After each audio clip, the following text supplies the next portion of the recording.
Hello guys, what's up my people? It's been a long time tutari kuganira ariko guys I'm back online. Dore habaciyemo igihe kinini tutari gukora ariko impamvu nuko hari akandi gacano I was trying kugira ngo nyine ndebe ko nako kazamuka, gusa ndabizeye nk'abantu banje ko muzakomeza kubinkorera kandi man thanks for subscribing on my channel. Abantu mwese mwabikoze n'abatarabikora namwe rwose ndabasabye kugira ngo mukomeze munshyigikire turebe ko channel yanjye nayo yazamuka igatera imbere kugira ngo dukomeze kubana mu biganiro bigiye bitandukanye tugenda tubagezaho. Guys, ni Zesty wanyu nk'ibisanzwe.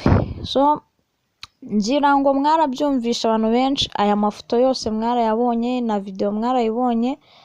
Ni video imaze iminsi trending hano ku ma social media agiye atandukanye, aho abantu benshi mwagiye mubibona ngo Sabe yavunitse, yasimbutse igipangu yagiye gusambana, ibyo things like that, and that is why ndi hano kugira ngo basobanurire nk'uko mubizi nyine I'm CEO of the nation, the concluder. I do what I need, not what I want. Guys, ndakwinze kugira ngo ukomeze ubane nanjye, stay in touch kugira ngo tubashe gusobanukirwa n'ikigendanye n'iyi video mwakunze kubona. Ndabizi harimo abantu muri kwibaza ngo se mu by'ukuri uyu yaba ari Sabe,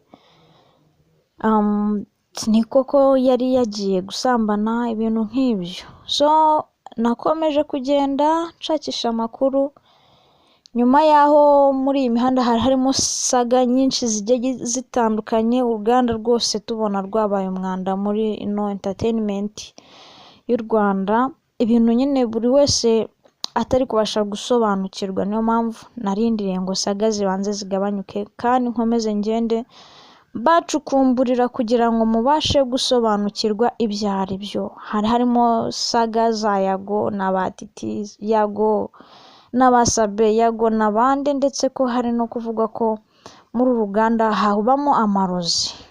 Ni nacyo rero abantu benshi batari kubasha gusobanukirwa ngo bashe kumenya ngo iyi nkuru ya Sabe iri gutrendinga ni ibiki, nibyo ni we si we. Niyo mpamvu ndi hano rero, nkimara kubibona iyi nkuru nahise mvuga ni okay, nta kuryama kubitama agakweto keza nyine nk'umuntu ugiye mu kazi. I do my own things kugira ngo nyine mbashe kubacukumburira iyi nkuru. So uyu mugabo rero uzwi nka Murungi Sabe ni umunyamakuru umaze kumenyekana, ukoze ibintu byinshi, twese ngira ngo turamuzi muri iyi mihanda, ndi kumva nta muntu utamuzi. Uyu mugabo Murungi Sabe nubwo abantu benshi bakomeje kuvuga ngo yari yagiye gusambana ibiki n'ibiki, ariko amakuru siko ari. Muri iyi mihanda, muri zino social media, abantu benshi bagenda bagirana ibibazo bigiye bitandukanye, gusa I don't know why bavuze ko yari yagiye gusambana. Gusa inkuru ihari ivugwa nuko Sabe yari amaze iminsi yararwaye,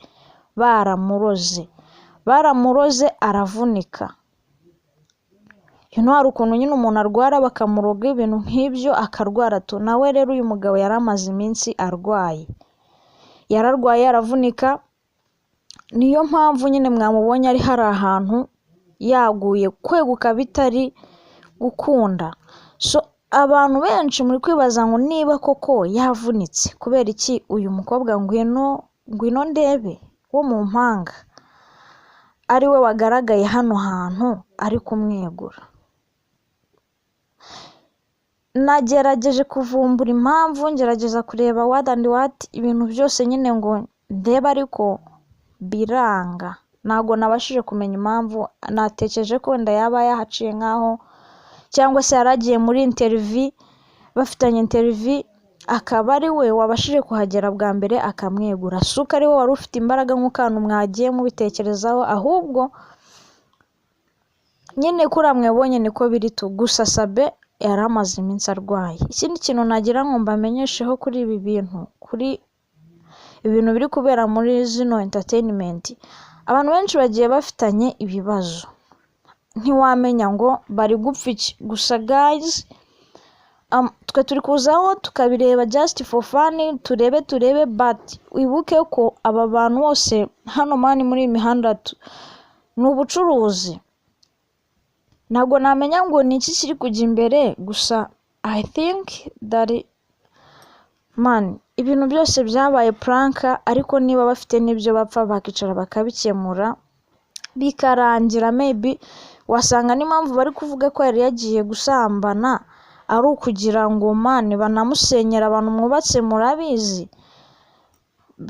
mwubatse murabizi, ukuntu hano hanze biba bimeze, ntabwo wamenya ngo what's going on, ntabwo wamenya ngo ni ibiki. Gusa igihari ni uko uyu mugabo yari asanzwe arwaye, yaranavunitse, maybe wenda yari ari kugenda ashyitse hariya kugenda biranga, ntabwo wamenya ngo ni ibiki. Ibi bintu mani muba muri kuza hano umuntu ugasanga yavuze yatukanye, no ndikumva nta mpamvu yabyo guys. Just ikintu nababwira cyangwa ikintu nabashije kugerageza kumenya ni uko nyine uyu muntu yari asanzwe arwaye kandi life is no balance. Ibintu uyu munsi biba biri up ejo bikaba down, man ibintu nyine bihora bihinduka. Saga ya Iraba irarangiye, hajemo Jihad nayo Iraba irarangiye, man Iraba irarangira dusakurishije ya Jihad, man none man for now hajeho Sabe, man ntabwo wamenya ngo ejo ninde, man kandi nanabonye umugabo bita ntabwo wamenya ngo arwaye ibiki. Nkaho twagafashe umwanya tukabateka tumugiro tumurebe turebe ukuntu ibintu bimeze, man harimo kuzamo ibintu byo gusebanya by'amatiku, man ibintu nta n'ahantu byageze abanyarwanda. I don't know why, ntabwo nzi ngo hazaba iki bikurikira, gusa as my fans nyine mba naje ngo mbarabure kugira ngo menye ngo what is that, what is this, biriya ni ibiki, ibi ni ibiki kugira ngo nyine mani mwe muve muri ibi bintu mureke kubyirukanka mutazi ngo wagwana bimeze biti. Uruganda mani rwabaye umwanda n'abarurimo baraturwanya, mani umuntu acana bakamuhindura imbobo, mani bakamufata uko batari kubera ibintu byabo bapfa, mani tukamwanga kandi nta kintu twe turi gupfa nawo, just turi mu kigare kiraho, mani turi mu kigare tutazi ngo bimeze bite, mani so ndabizi ko turi abantu bakuru, that is why tugomba kwanaliza buri kimwe cyose, any situation turimo tukamenya ngo wagwana bimeze biti. Naho mani n'ibitaba ibyo icyitwa entertainment cyo cyuzuye umwanda. So and zesti wanyu nk'ibisanzwe mukomeze mu supporting mukora subscribe, mukoreshe munakore comment, man kugira ngo turebe ko ibintu byagenda neza kandi twakomeza no kubana no mu zindi nkuru nyinshi ngiye mbafitiye kandi mwarakoze kwihangana mukanategereza, man dore mbamaze igihe kinini nari gukora, ariko man Saga ni hatari. Thank you for watching kabisa, I love you too much.